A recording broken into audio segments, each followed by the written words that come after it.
right? So when segregation ended, right, black people, or when slavery ended, actually, black people were just forced wherever, right? So they had nowhere to go. And then there was laws put in place to put them into prison, and after, It's okay, okay. No, no. What's your name?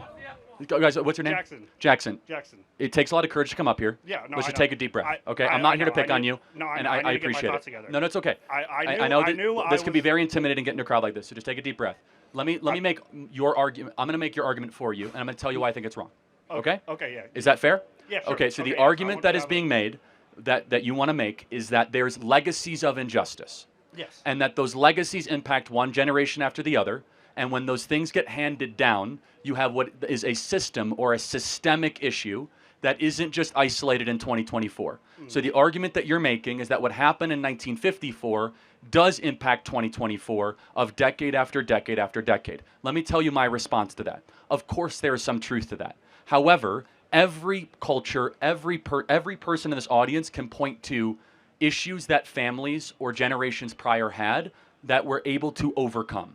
So the question is, why is it that Black America is one of the only populations, that and Native American populations, that have not been able to overcome such evil, horrors, and injustices? Here's my perspective, and I want to hear what you have to say. Is that the number one way to keep people out of poverty, lower the crime rate, and have a better society is whether or not you have a mom and a dad around? Would we agree that's an ideal? Yeah?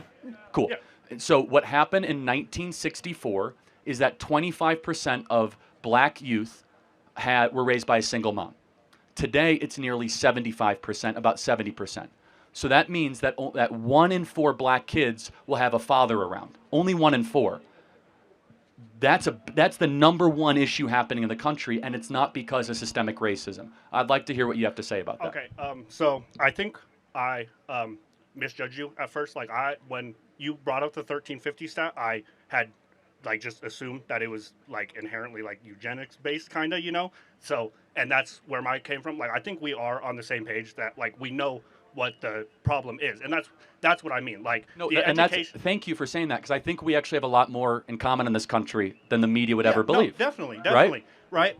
And like what my point was, I was trying to say is I don't think that we're doing enough to help these black communities catch up. Where as like they're underfunded and they're not, and they're over policed, and there's just these factors that are contributing to, like you said, these single parent households. Yeah, like so we're not going to agree on this. This is where we'll disagree, and that's okay.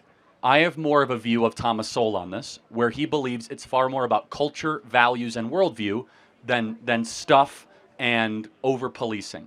I believe there's not enough police in black neighborhoods. You're going to disagree with that. Let's not even get into it, okay? But I think we can ask a question, and I want your opinion. Why is it that the single motherhood rate in black America went from 25% to 75% over 50 years, where America did become less racist? like why did it? Yeah, so what caused black America to go from one of the strongest nuclear family communities in the country to now the weakest by far? I can't answer your question. No, that's okay. No, that's great. And is, again, it's hard to get up and have these conversations. Here's my opinion. My opinion is that yes, there was some social welfare that subsidized single motherhood, which means it's easier to get cash from the government if you say you are single than if you are married. I think we can agree that's stupid. That shouldn't happen, right? But I would love your perspective on this. Do you think in black culture, getting married and staying with one woman for your entire life is elevated and celebrated? No, not at all. I think that's the No. problem. I think the problem stems from a lack of education. I think these communities don't have. I don't think a lot of them have the proper education or learning from previous to realize what will lead them to a more successful future. I think that if we funded more education in these systems, then these men wouldn't be so focused on stuff like gang violence to get protection or money or you have a other great stuff like that, and then end up in prison and then end up with their child having a single mother. Fair enough. So Sorry, I didn't. no, it's great. So there's a lot of examples that there's some merit to your argument, but it's more about the quality of education than the amount of money we spend on it. Yeah. Such as, that's why I'm a big proponent of school choice and educational vouchers and opposing the teacher unions. But the core is this, is that the number one predictor for a kid of any skin color, black, white, Asian, Hispanic, is whether or not dad is around. Right. And I look, as an outsider, albeit, at current black culture, right? From the athletes to the rap music to the music, I don't see the nuclear family elevated. Nor is it an internal black cultural expectation. Now, I will ask some of the white individuals here in this audience, okay? If you guys got pregnant and all of a sudden you didn't even know who the father was around, how would your parents react? Not great, right? Yes? Unfortunately, in black America, this is kind of accepted. Would you agree? I can't say. I grew up around a lot of white people, so I can't All right, say. okay. Like, well, so, but it is a fact that it is sure. accepted, right? Yeah, so that's the problem. The I'm just problem saying, is that it's a cultural norm that has then turned into the cycle of poverty. The cycle of poverty can break very quickly if fathers stayed with the women they impregnate. But most of these fathers aren't just leaving. A large majority of these fathers are ending up in prison. Like Okay, this is good point. Why do you go to prison? because you commit crimes. But okay, because yeah. the prison system has been targeted against minorities. Again, we're not going to agree here, right, and that's okay. Yeah. There's actually under enforcement of the laws when it comes where there's, for example, only half of murders in Chicago get solved. Right, but are means they all black people though? Almost all of them, yeah. Like 80, Well, 80 if they're not solved, how do we know that they're black people? Well, because it's a black victim in a black neighborhood by a black gang. So it's like you can assume at a great approximation that in the west side of Chicago, 50% of the murders in Chicago that go unsolved are all black people. not all. Dead in No, black. I said 85%. But we don't know who the perp is. But again, if you have a black victim at 2 a.m. in a black neighborhood, it's reasonable to say that it was a black on black crime. 90% of murders after 2 a.m. in Chicago are black on black crimes. I'm from Chicago. Right. I happen to know it. So, right. But like half of all murders in Chicago are unsolved, that means half of all murderers are walking free. So we have an under enforcement of laws. We have the ladies here in this audience should know this. You know that there's over 600,000 rape kits in this country that have not even been opened or tested, which means that there are women who say that they've been raped and their kits are not even put in the system. There are probably hundreds of thousands of rapists that walk free in this country. Yeah, no, our system is no. totally What I'm saying terrible. though, that's an under enforcement of laws, though. Yeah, because our system is terrible. No, I know, but you said we have an over enforcement. I don't think we have enough people in jail. You don't think we have enough people? No, like I said, half of all murderers walk free. We don't even know who they are. Okay, but I sure, whatever. But I'm talking. I don't think that I don't think that black people are as more than 50% of exonerations from prison are black people. Like a black person is more likely than any other race to be tried for a crime that they did not commit, and then to be released from prison for a crime that they did not commit. That's not totally true. Let's pretend that it is. It's because they're in front of the justice system more because of the high crime. But let's try to find some agreement. I'm talking percentages of exonerations.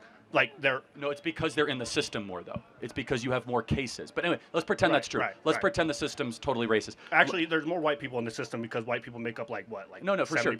So you're just incorrect there, right? Like you're doing to me. But they don't commit as many crimes. Okay, so let's be cordial.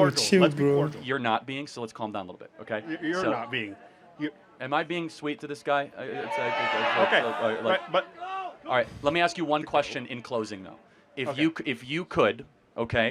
you could say to Black America, here is more money, more stuff, more housing, or more fathers, which one would you choose?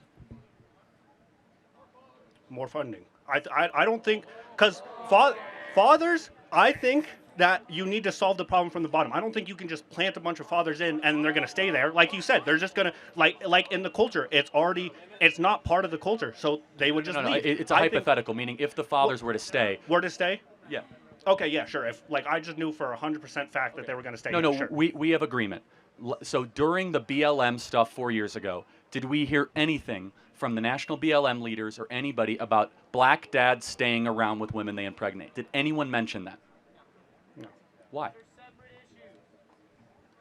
It's the fundamental issue.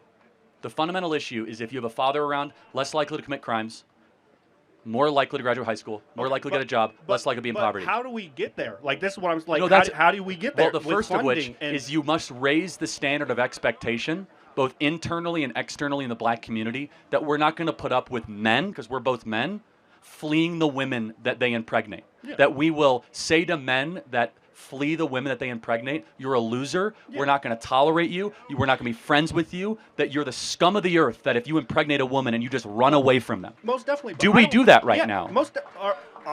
I don't think all men do. I think this is very common.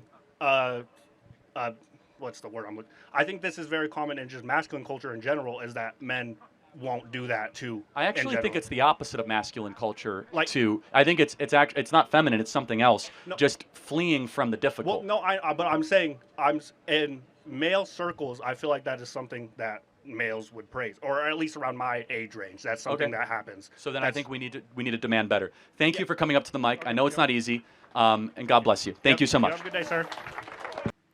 You know, I love this, even if the guy was actually shaking at first. You know, he wasn't confident about himself, or he was trying to arrange his speech.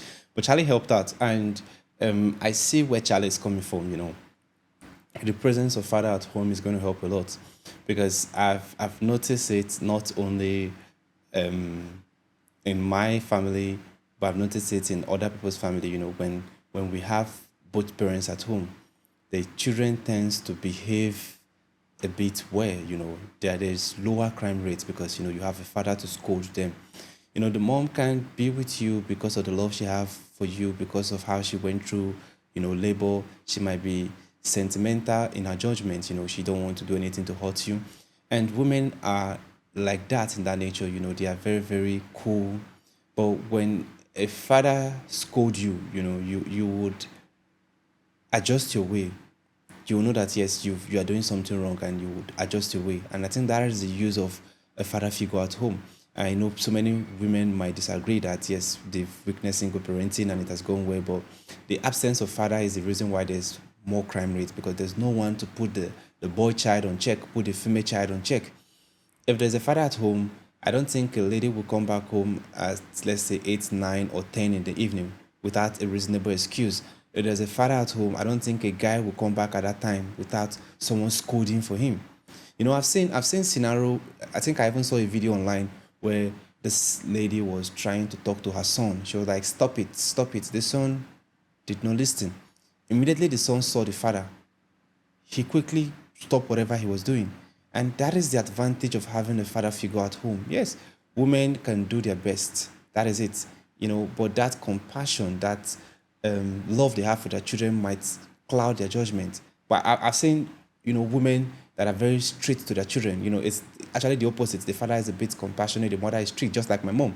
My mom is it's like she's strict on us, and that is it. My father is a bit cool, but it's better to have both of them at home. So, you know, they said when you beat a child with your left hand, you pull the child back with your right hand. If the father is strict, we need to have a compassionate mom.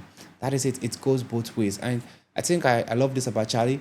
And the fact that Charlie said there is not enough policing in, you know, some areas that blacks are in, I think it's true, because I'm into videography, and I was supposed to shoot a certain documentary that was last year, and some people they almost postponed the documentary simply because there was a gang riot in Chicago and someone was shot, and they almost decided not to come to Africa for that documentary. And I could see where it's coming from, because when there's a whole lot of certain people with this ideology or with this stigma on them, you see more of high crime rates in that society, especially in my country like this. There are tribes that behave in this kind of way. So if anything of that nature occur, we'll know where to point finger at. And I think that's what Charlie is saying. Charlie is saying because of past experience, so there should be a whole lot of policing in certain areas in the US, so that law and order can be put on check. You know, there's a brief one coming from Charlie. I enjoyed this, and I want to see more videos like this. If you have any recommendation, let me know in the comment section. If it is your first time visiting the channel, click on the subscribe button. Thanks for watching, and remain blessed.